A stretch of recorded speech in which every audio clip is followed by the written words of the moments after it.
Hello students. तो हम last lecture में पढ़ रहे थे लॉज ऑफ परफेक्ट गैसेस के बारे में। हमने चैप्टर शुरू किया था लॉज ऑफ परफेक्ट गैसेस। तो हमने इसमें परफेक्ट गैस क्या होती है उसके बारे में पढ़ा था, इसके जो लॉ होते हैं उसके बारे में पढ़ा था, Boyle's law, Charles law, Avogadro law और उसके बाद गेल-लुसिक लॉ। तो अब हम जो आगे पढ़ रहे हैं वो क्या है, जनरल गैस इक्वेशन क्या है। नेक्स्ट जो हमारा टॉपिक है, टॉपिक क्या है, general gas equation. General gas equation कि जनरल गैस इक्वेशन क्या होती है।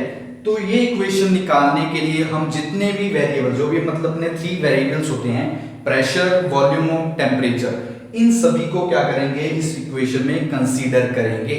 इस इक्वेशन में हम उनको लेंगे, जितने भी हमारे 3 वेरिएबल्स हैं, चाहे वो प्रेशर है, वॉल्यूम और टेम्परेचर, ये हमारे क्या है, 3 वेरिएबल्स हैं।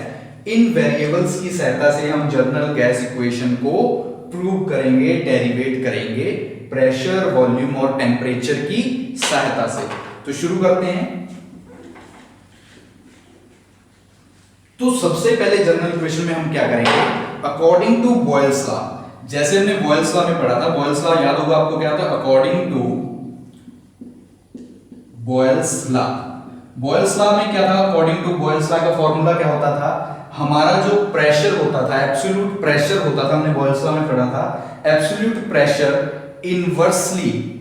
इनवर्सली वेरी करता था किसके साथ, वॉल्यूम के साथ। कैसे था, प्रेशर इनवर्सली वेरी कर रहा था वॉल्यूम के साथ। इस प्रकार लिख सकते हो, चाहे इसको ऐसे लिख लो तो भी एक बात है, चाहे प्रेशर इनवर्सली का वॉल्यूम कर दो या फिर वॉल्यूम इनवर्सली प्रेशर। तो ये हमारी, हम इसको क्या बोल देते हैं, अकॉर्डिंग टू बॉयल्स लॉ के हिसाब से हमने शुरू किया।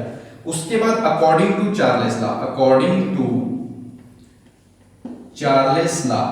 तो चार्ल्स लॉ में हमने क्या पढ़ा था कि हमारी जो वॉल्यूम होती है वो डायरेक्टली या हम क्या बोलते थे, डायरेक्टली प्रोपोर्शनल होती थी, किसके होती थी, टेम्परेचर के।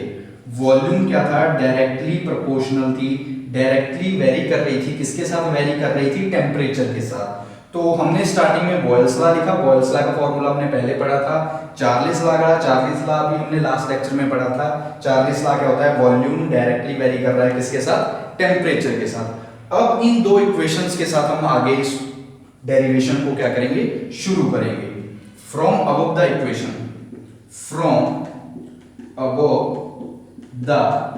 इक्वेशन कि हमारे पास जो ये दोनों इक्वेशंस हैं, इनको लेके आगे हम क्या करेंगे, शुरू करेंगे। जैसे v है, v को हमने कॉमन ले लिया कि हमारे पास क्या आ गया, कॉमन v 1p एंड हमारे पास क्या बचा, t। v था दोनों साइड पे, तो v को हमने बाहर रख लिया, 1/p इज इक्वल टू, या एंड लिख लो यहाँ पे, एंड t, हमने t रख लिया। तो हम इसको जब करेंगे तो क्या बन जाएगा, जब v t y में p, क्यों 1 था, 1 के स्थान पे क्या आ गया, t, ऊपर से क्या आ गया, v। तो हम इसको अगर जैसे खोल रहे हैं तो हम इसको इस प्रकार से भी लिख सकते हैं, pb constant t, pv constant, pv directly proportional क्या है, t। जब हम इसको हटाएंगे, डायरेक्ट प्रोपोर्शनल को हटाएंगे तो ये बन जाएगा vp is equal to constant. तो हमने क्या लिख दिया, ct। c क्या है यहां पे, c है कांस्टेंट, c क्या है, कांस्टेंट, c हमारा क्या है, कांस्टेंट। तो एक बार फिर से देख लो, हमने बॉयल्स जनरल गैस इक्वेशन शुरू कर रहे हैं। इसमें हमें तीनों वेरिएबल्स की जरूरत पड़ेगी, प्रेशर की, वॉल्यूम की और टेम्परेचर की। तो हमने शुरू किया according to Boyle's law, Boyle's law के हिसाब से हमने शुरू किया। फिर हमने चार्ल्स लॉ लिया, इन दोनों लॉ को क्या किया, आपस में कनेक्ट किया और उससे हमारे पास एक इक्वेशन बन जाएगी, pv is equal to ct, pv is equal to ct। जहां पर p का मतलब आपको पता है प्रेशर, v का मतलब वॉल्यूम, t का मतलब टेम्परेचर। जो c है, c क्या है, c हमारा है कांस्टेंट, c हमारा क्या है, कांस्टेंट है। लेकिन जब हम आगे बढ़ेंगे तो जो हमारा c है, जैसे c है, इसको हम एक अलग कांस्टेंट के नाम से रिप्रेजेंट करेंगे। जो c है इसको हम क्या करेंगे, अलग नाम से क्या कर देंगे, रिप्रेजेंट कर देंगे। c is represented by represented by another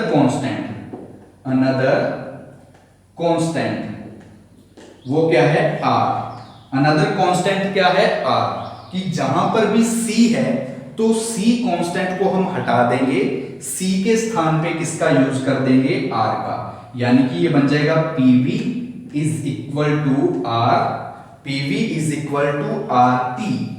यानी कि जो भी हमारा c है, c को हम क्या कर देंगे, हटा देंगे। यानी कि c को हटा के उसके स्थान पे यूज कर देंगे r का, किसका, r का। ये हमारी इक्वेशन बन जाएगी, इक्वेशन नंबर सेकंड। कौन सी इक्वेशन बन जाएगी, equation number second.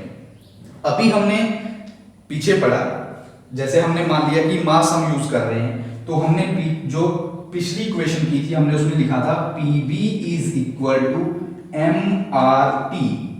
mrt, m हमारे यहाँ पे क्या है, मास है, तो mrt, ये हमें पता है कि pv इज इक्वल टू होता है किसके, mrt के। pv हमेशा इक्वल होता है mrt के, और यहां से हम r की वैल्यू है, उस वैल्यू को, जो जनरल गैस इक्वेशन हम निकाल रहे हैं, r की वैल्यू को क्या कर लेंगे, निकाल लेंगे।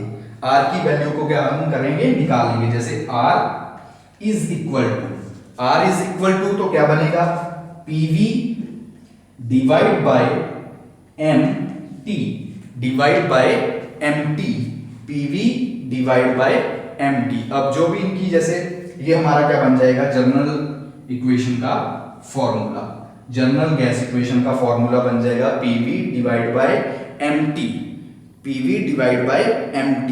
इसको जो यूनिट होती है जिसको हम करते हैं, तो इसको हम न्यूटन मीटर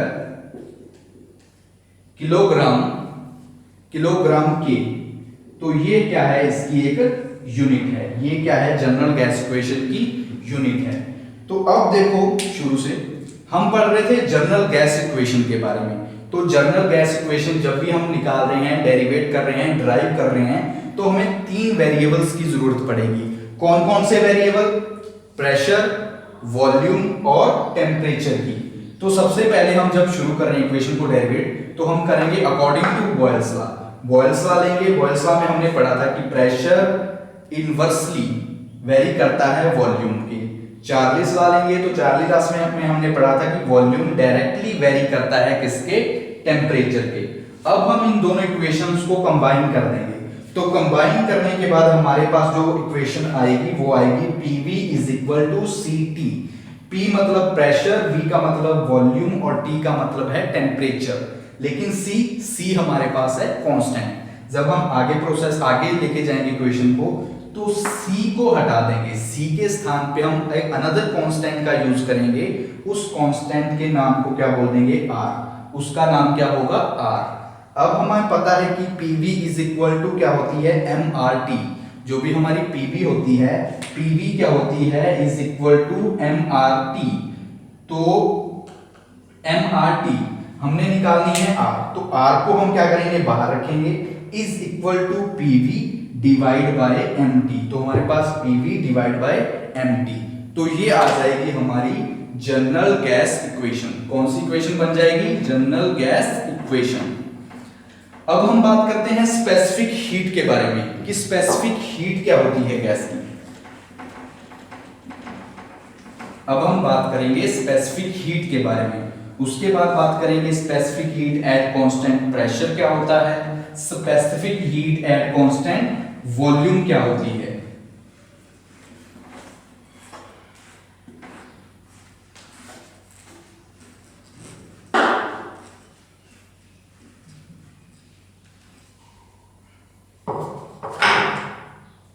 ठीक है, तो हमारा टॉपिक है, जो हम नेक्स्ट टॉपिक कर रहे हैं, टॉपिक का नाम क्या है, specific heat of gas. Specific heat of gas.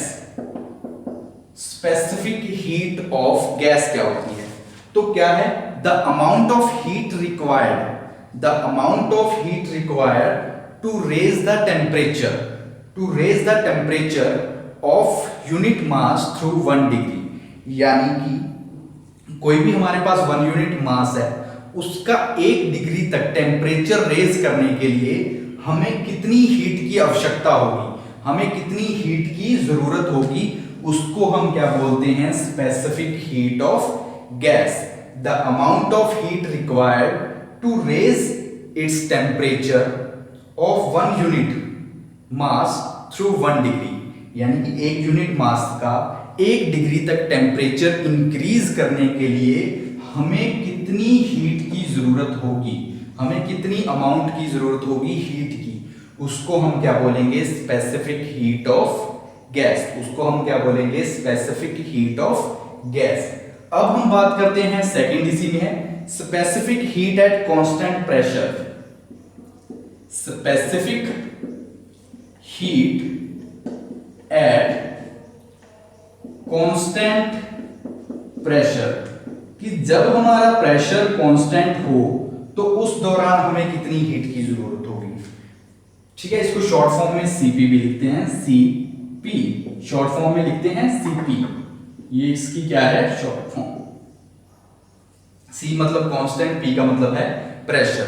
तो क्या है, the amount of heat required to raise the temperature, the amount of heat required to raise the temperature of 1 unit mass through 1 degree when pressure is constant, कि जब हमारा pressure constant है तो उस दौरान 1 डिग्री टेम्परेचर मास का, मान लीजिए 1 डिग्री हमारे पास, 1 डिग्री टेम्परेचर हम रेज करना चाहते हैं 1 यूनिट मास का, प्रेशर हमारा है उस दौरान कांस्टेंट, तो उस दौरान हमें कितनी हीट की जरूरत होगी, तो वो होती है specific heat at constant pressure. The amount of heat required to raise its temperature of 1 unit mass through 1 degree when pressure is constant, कि जब हमारा प्रेशर कांस्टेंट है, 1 डिग्री 1 यूनिट मास है, उसका 1 डिग्री टेम्परेचर हम इंक्रीज करना चाहते हैं, तो उसके लिए हमें कितनी हीट की आवश्यकता होगी, उसको हम बोलते हैं specific heat at constant pressure.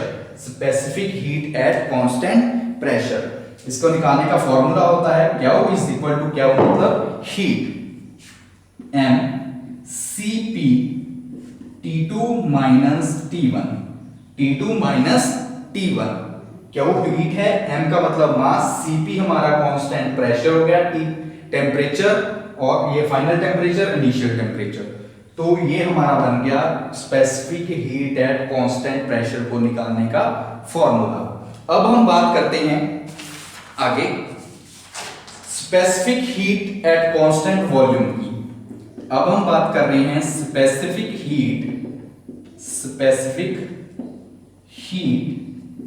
Eight constant volume, इसको हम CV इस प्रकार से भी लिख सकते हैं, CV। तो सेम है जैसे हमने स्पेसिफिक हीट सबसे पहले पढ़ा, फिर specific heat at constant pressure पढ़ा, अब बात कर रहे हैं specific heat at constant volume. तो इसमें क्या होगा, इसमें भी सेम है, the amount of heat required to raise its temperature, to raise its 1 unit mass, जो भी हमारा 1 यूनिट का मास है, उसको 1 डिग्री टेम्परेचर तक रेज करने के लिए हमें कितनी हीट की जरूरत होगी, कब, जब हमारी वॉल्यूम क्या हो, कांस्टेंट हो। जब हमारी वॉल्यूम कांस्टेंट है उस दौरान 1 डिग्री टेम्परेचर रेज करने के लिए, 1 यूनिट मास का 1 डिग्री टेम्परेचर रेज करने के लिए हमें कितनी हीट की आवश्यकता होगी, उसको हम बोलते हैं specific heat at constant volume. कि it is the amount of heat required to raise of unit mass through 1 degree when its volume is constant. जब हमारी वॉल्यूम कांस्टेंट है उस दौरान 1 डिग्री टेम्परेचर इंक्रीज करने के लिए हमें कितनी हीट की आवश्यकता होगी, उसको हम बोल देते हैं specific heat at constant volume. तो ये हमने पढ़ा स्पेसिफिक हीट के बारे में, specific heat at constant pressure और specific heat at constant volume.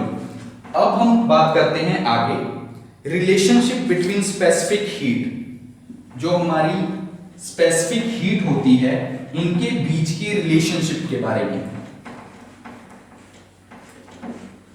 Relationship between specific heat,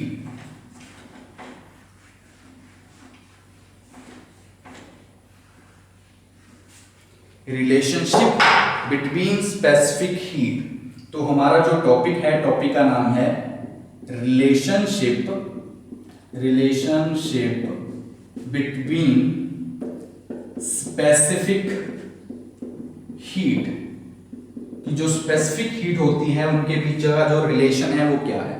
तो सबसे पहले हम इसमें कुछ चीजें हैं उनको मानेंगे, जैसे कि T1 क्या होता है, T2 क्या होता है, V1 क्या होता है, V2 क्या होता है, उसके बाद Cp क्या होता है, Cv क्या होता है और P क्या होता है।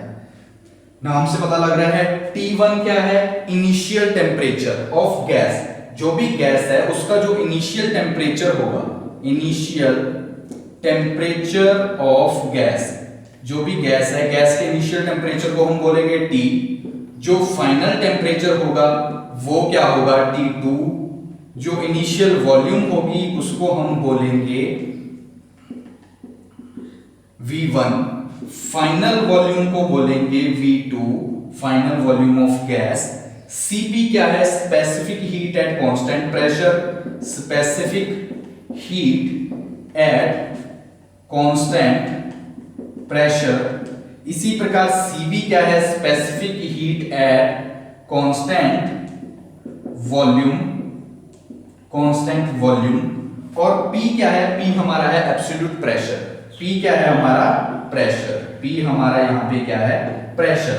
तो इक्वेशन को शुरू करने से पहले, रिलेशनशिप बिटवीन स्पेसिफिक हीट में पढ़ने से पहले हमें इन चीजों के बारे में पता होना चाहिए, क्योंकि हम इनका यूज करेंगे। T1 क्या है, इनिशियल टेम्परेचर है, T2 हमारा final temperature, V1 initial volume, V2 final volume, Cp हमारी है specific heat at constant pressure, Cb है specific heat at constant volume और P हमारा क्या होगा, प्रेशर। तो P हमारा इसमें क्या होगा, प्रेशर। अब हम इसको शुरू करते हैं आगे।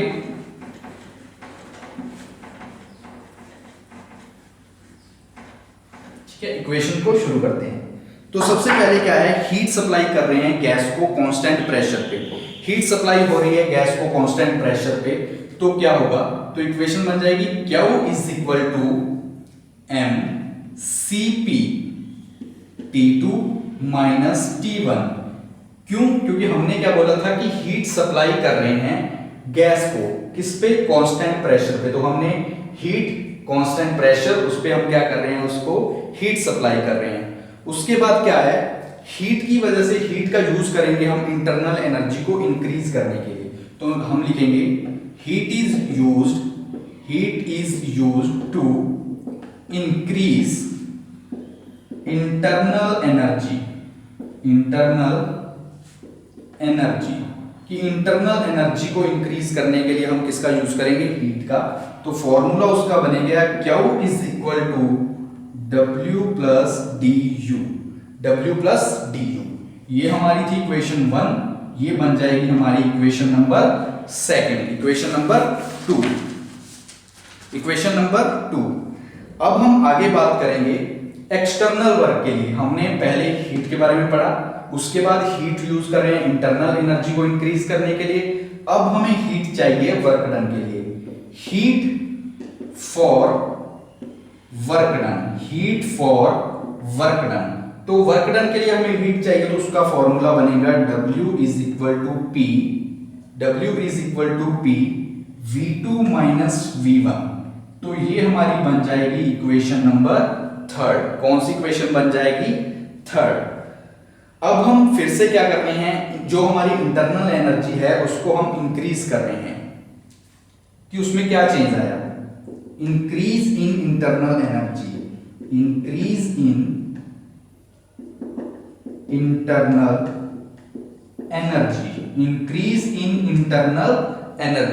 तो एनर्जी को इंक्रीज करेंगे तो ये हमारा फॉर्मूला बन जाएगा du is equal to mCv T2 minus T1। क्या बन जाएगा, T2 माइनस T1। ये हमारी इक्वेशन बन जाएगी इक्वेशन नंबर 4। कौन सी इक्वेशन बन जाएगी, 4। तो अब हम क्या करेंगे, W और du को इक्वेशन नंबर 2 में क्या कर देंगे, पुट कर देंगे। अब क्या करेंगे हम, पुटिंग। अब हम क्या करेंगे, putting W and du in equation number जो हमारी क्या है, सेकंड है, इक्वेशन नंबर सेकंड। जो हमारी दूसरी इक्वेशन है, दूसरी इक्वेशन में हम W और du की जो भी वैल्यूज है उन वैल्यू को क्या कर देंगे, हम उसमें पुट कर देंगे। क्या करेंगे, हम उसमें पुट कर देंगे। तो W है, W की वैल्यू हमारे पास है, ये हमारे पास क्या है, P V2 minus V1 plus du की वैल्यू क्या है, MCV T2 minus T1, T2 minus T1, T2 minus T1, T2 minus T1। तो ये हमारी इक्वेशन बन जाएगी इक्वेशन नंबर 5। कौन सी इक्वेशन बन जाएगी, इक्वेशन नंबर 5। तो अब तक हमने पढ़ा, पहले हमने हीट निकाल ली, फिर उसके बाद जो इंक्रीज करने के लिए हीट चाहिए उसको निकाला, फिर वर्क डन के लिए जो हमें हीट चाहिए, उसके बाद जो इंक्रीज करने के बाद इंटरनल एनर्जी में चेंज आया, उसके बाद हम क्या करेंगे, W और du की जो वैल्यू है उसको फर्स्ट सेकंड वाली इक्वेशन में क्या कर देंगे, हम पुट कर देंगे।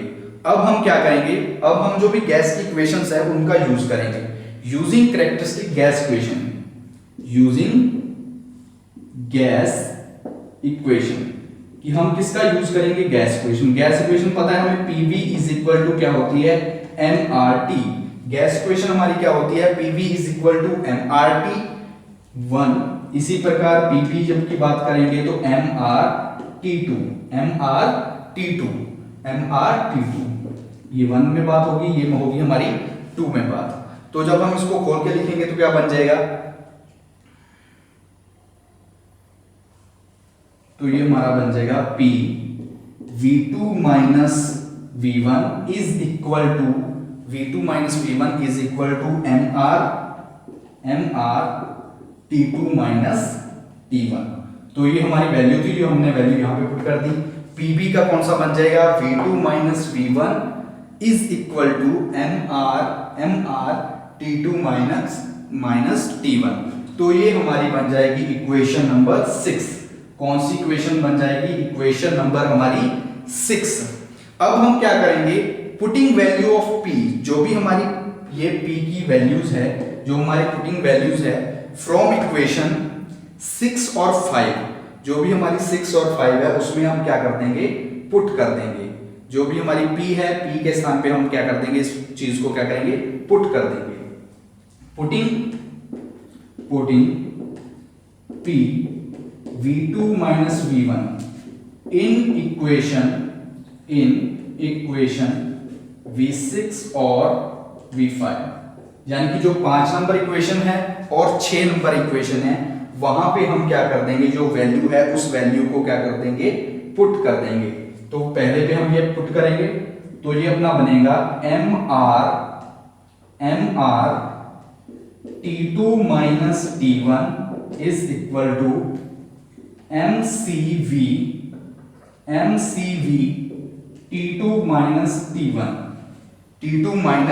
T1 सॉरी प्लस, यहां पे किसका निशान आएगा, प्लस का। तो जब हम P की वैल्यूज है, मान लीजिए ये चीज है, इसको पुट कर रहे हैं, तो हमने पहले ये लिख लिया 6 इक्वेशन को mR T2 minus T1 plus करने के बाद दूसरा हमने इक्वेशन जो हमारी ये बची है, ये इसके स्थान पे हमने क्या लिखा, ये जो हमारे पास निकला था।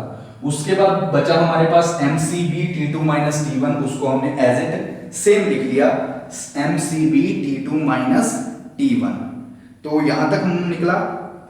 अब हम क्या करेंगे, putting the value of Q from equation 1, कि जो हमारी Q की वैल्यू आई है, ये वाली हमारी जो Q की वैल्यू है, इसको हम किस में पुट कर देंगे, इक्वेशन नंबर 1 में। जो हमारी फर्स्ट इक्वेशन थी वहां पे हम क्या करेंगे, इसको पुट कर देंगे, वहां पे हम इसको क्या करेंगे, पुट करेंगे।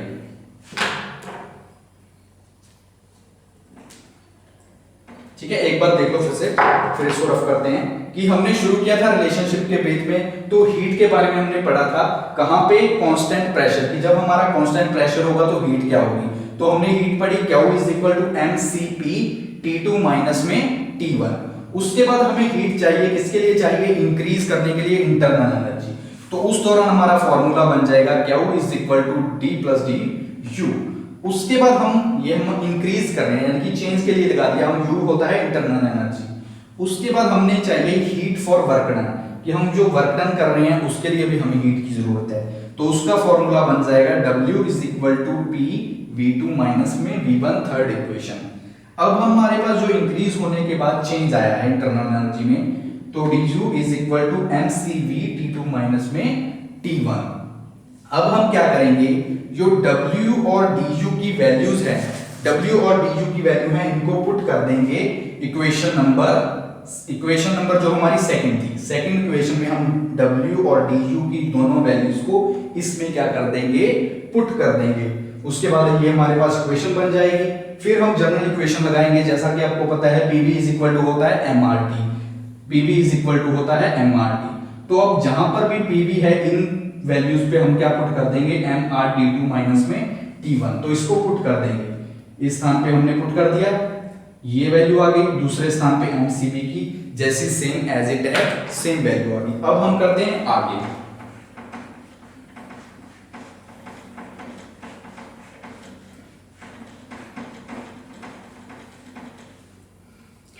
तो आपने पढ़ा, वहां तक पढ़े। अब हम क्या करेंगे, putting the value of Q from equation 1, putting the value Q in equation 1 की जो हमारी एक नंबर इक्वेशन है, वहां पे हम क्या करेंगे, इसकी वैल्यू को पुट कर देंगे। तो हमारे पास आ गई थी हमारी फर्स्ट इक्वेशन क्या थी, mCp T2 minus T1, heat थी प्रेशर पे कांस्टेंट पे, तो हमारी वैल्यू आ गई।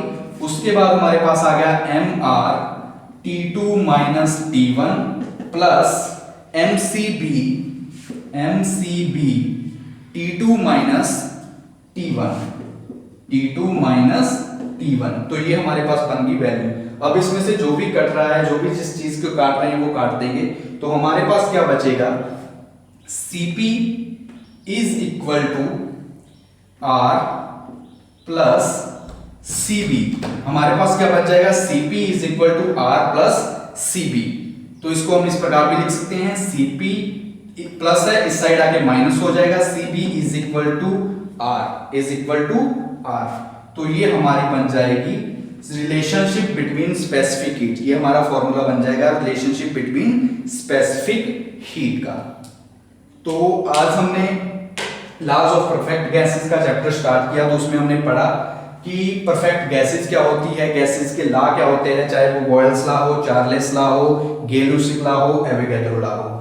उसके बाद जो भी हमने इसमें रिग्नॉल्ड्स लॉ क्या होता है, जनरल गैस इक्वेशन क्या होती है, यूनिवर्सल गैस कांस्टेंट क्या होता है, और जो हमने लास्ट में स्पेसिफिक हीट्स के बारे में पढ़ा कि स्पेसिफिक हीट क्या होती है, specific heat at constant pressure क्या होती है, specific heat at constant volume क्या होती है। और लास्ट पे हमने जो टॉपिक किया वो था रिलेशनशिप बिटवीन स्पेसिफिक हीट्स, जिसकी हमने पूरी डेरिवेशन को प्रूव किया कि कैसे हम इसको पूरी डेरिवेट कर सकते हैं। तो ये हमारा क्या बन जाएगा, Cp minus Cv is equal to R।